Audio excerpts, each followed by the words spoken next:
A heartbreaking BBC Radio 1 clip of Liam reading a letter to his 10-year-old self has resurfaced. Get ready, it's about to get a little bumpy. When you turn 14, something magical is going to happen. What age are you? 14. I don't really know what the X Factor is. You audition for one of the biggest music shows in the world, but you are now famous and it feels like you've peaked way too early. That part about I thought I peaked too early because it's like, oh my God, will I ever live up to that same moment ever again? And that, that was a difficult thing coming out of the band as well. But, right now, just looking back on that letter, I just feel really, really lucky and really grateful. Liam launched a solo career in 2016 after One Direction's breakup. In March, his intended comeback single, Teardrops, generated little buzz, and his second album was reportedly put on hold. There are also reports Liam was dropped by his record label in the days before his death. Are you guys jealous of Harry, or are you getting an equal amount of attention?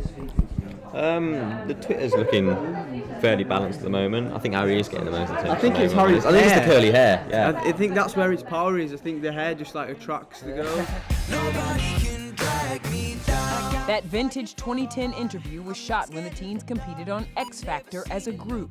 Adjudged that season, Liam's future girlfriend and mother of son Bear, Cheryl Cole. Cheryl Cole is unbelievable. When we saw her the other day, got a cheeky kiss on the cheek. Best moment of my life. In my first audition, if you go back and look... I've watched it. I wink at her, right? In other words...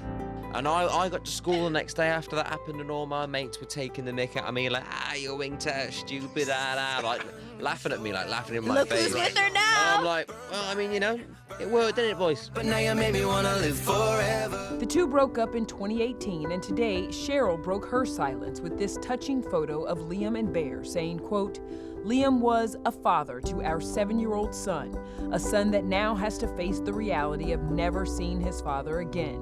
Please give Liam the little dignity he has left to rest in some peace at last. What's the best part about being a dad for you? Best part about being a dad is when they look at you. He's like mini-me and he has her eyes. I love him. What's the scariest part about being a dad? The scariest part about being a dad is that he might grow up to be like me.